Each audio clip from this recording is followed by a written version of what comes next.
నమస్తే టిఆర్ నిజం. నేను మీ తాళ్లపల్లి రమేష్. ఈ రోజు మార్నింగ్ న్యూస్ కు స్వాగతం. వివిధ పేపర్లోని ముఖ్యాంశాలను ఒకసారి చూసుకుందాం. అందులో ప్రధాన వార్తలుగా నిన్న మన ముఖ్యమంత్రి గారు తుంగతుర్తి నియోజకవర్గంలో రేషన్ కార్డుల పంపిణీ చేసింది. ఎందుకంటే గత పదేళ్ల ప్రభుత్వంలో రేషన్ కార్డులు అనేవి రాలే. కానీ కాంగ్రెస్ పార్టీ అధికారంలోకి వచ్చిన తర్వాత రేషన్ కార్డుల పంపిణీ అనేది మొదలు పెట్టడం జరిగింది. ఇది శుభపరిణామంగా చెప్పొచ్చు.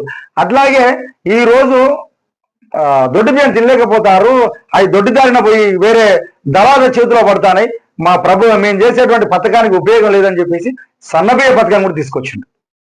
అంటే శుభపరిణామం. ఈ అన్ని కార్యక్రమాలు చేసినాం కాబట్టి మా ప్రభుత్వము ఇంకా 10 ఏళ్ళైన అధికారంలో మేమే ఉంటామని చెప్పేసి అంటారు.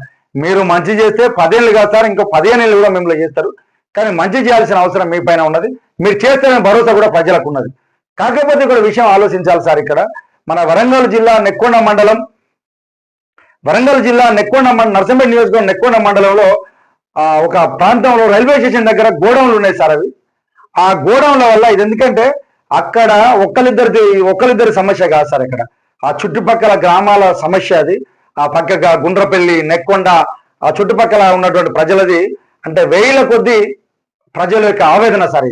ఇది ఎందుకంటే ఇది అందరి దృష్టికి పోవాల్సిన అవసరం ఉంటుంది సార్. ఇది ఎందుకంటే అక్కడ ఉన్నటువంటి రాజకీయ నాయకుల దృష్టికి పోయిందో పోలేదో, ఆ ఎమ్మెల్యే దృష్టికి పోయిందో పోలేదో, ఇప్పటికైనా కూడా దానిపైన స్పందించాల్సిన అవసరం ఉన్నది సార్.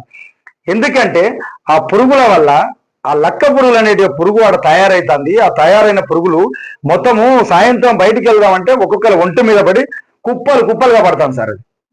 అది కుప్పలుగా పడతా ఉన్నది. ఇంటికి పోయి పడుకుందామంటే మొత్తం వాళ్ళ బెడ్షీట్ల మీద, వాళ్ళ ఒంట్ల మీద పెద్ద పుండ్లయి, దురదయి అనారోగ్య బారిన పడతారు సార్. ఆ సమస్యకు శాశ్వత పరిష్కారం ఏర్పాటు చేయాలని చెప్పేసి ఆ ముఖ్యమంత్రి గారికి టిఆర్ నిజం నుంచి తెలియజేస్తున్నాం సార్. సంబంధిత అధికారులు కూడా దీని మీద కొంచెం దృష్టి పెట్టండి సార్. ఇది ఎందుకంటే ప్రజల సమస్య. ఈ రోజు రోడ్లు ఎక్కిరు సార్. అక్కడ ప్రజలు మా బాధలు ఉన్నాయా, మా పురుగుల వల్ల బతకలేకపోతాను, మా తింటాడు అన్నంలో పడుతుంది. ఎవరైనా అన్నం తినేటప్పుడు కూడా సార్ ప్రశాంతంగా గంట సేపు కూర్చొని తిన్నాం, ఇంకో 10 నిమిషాలు కూర్చొని తిన్నాం. దాకా పనిచేసే కుటుంబాలు సార్. అక్కడ రైతు కుటుంబాలు, అన్ని చిన్న చితిగా పనిచేసుకునే కుటుంబాలు పొద్దాక పని చేసుకొని వచ్చి సాయంత్రం అన్నం తిందామంటే కూడా పురుగులు వచ్చి అన్నంలో పడతాయి సార్. ఎందుకంటే గోడౌన్ మెయింటైన్ చేసే వాళ్ళు ఆ స్థానికంగా ఉండరు, అధికారులు స్థానికంగా ఉండరు, ఇక మన లీడర్లు అనేది ఎక్కడ ఉంటారో తెలియదు. కాబట్టి ఆ సమస్యకు శాశ్వత పరిష్కారం ఏర్పాటు చేసి ఆ ప్రజలను కాపాడాలని చెప్పేసి టిఆర్ నిజం నుంచి అడుగుతాను సార్. ఎందుకంటే నిన్న ప్రజలంతా రోడ్లెక్కిరు సార్. రోడ్లెక్కి మా పరిస్థితి బాగలేదా, ఆగమవుతాను, ఈ పురుగుల వల్ల మా ఆరోగ్యాలు ఖరాబ్ అవుతాయి, మా పిల్లలకు ఇబ్బంది అవుతుంది, మాకు ఇబ్బందులు అవుతాను, కనీసం నిద్రపోలేకపోతాను అని చెప్పేసి వాళ్ళ బాధను వెళ్ళగుచ్చుకున్నారు సార్. నిన్న సంబంధిత సదానందం సార్కు కంప్లైంట్ ఇస్తే నేను గోడౌన్ పరిశీలించి, అరే ఇంత అధ్వానంగా ఉన్నది గోడౌను, ఇంత అధ్వానంగా ఉంటుందా, అసలు ఏంటి దీన్ని పట్టించుకుంటారా లేదనే సందర్భానికి వచ్చింది సార్.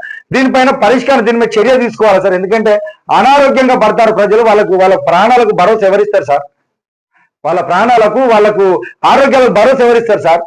వాళ్ళు ఇప్పుడు హాస్పిటల్ పడే ప్రమాదం ఉన్నది కాబట్టి ఎమ్మటే స్పందించి అక్కడ ఉన్నటువంటి స్థానిక నాయకులు కానీ ప్రతిపక్ష పార్టీల నాయకులు కూడా ఏదో మాకు సంబంధం లేదనుకుంటా అందరూ ఇక్కడ పోయి ఆ శాశ్వత పరిష్కారం ఏర్పాటు చేయాలని చెప్పేసి టిఆర్ నిజం నుంచి అడుగుతాను సార్. ఇది ఎందుకంటే ప్రజలు అక్కడ ఉన్న వాళ్ళందరూ ప్రజలు పొద్దుగాల ఇక మేము గెలుస్తాం అని చెప్పేసి అనుకుంటారు.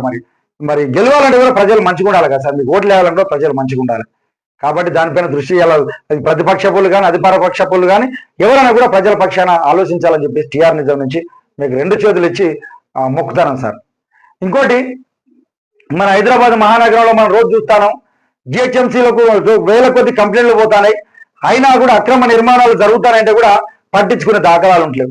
కంప్లైంట్ ఇస్తే మరి వాళ్ళు చెత్తబుట్టలు అవుతారో తెలుస్తలేదు, ఏమైతే దాని మీద కనీసం చర్యలు కూడా తీసుకుంటలేదు ఏమంటే ప్రభుత్వం. ఎందుకంటే లేకపోతే దాని మీద చర్య ఇట్లా ఇల్లు కడతా ఉంటాయి కదా, మరి దాని మీద ఆదాయం వస్తుంది కదా గవర్నమెంట్కి. మరి ట్యాక్స్ అని అయితే గవర్నమెంట్కి ఆదాయం వస్తుంది కదా. అక్కడ దానికి పర్మిషన్ లేదంటాడు, ఇల్లు కడతాడు సప్పుడు యొక్క నిమ్మకు నీరెత్తడానికి కూర్చుంటారు.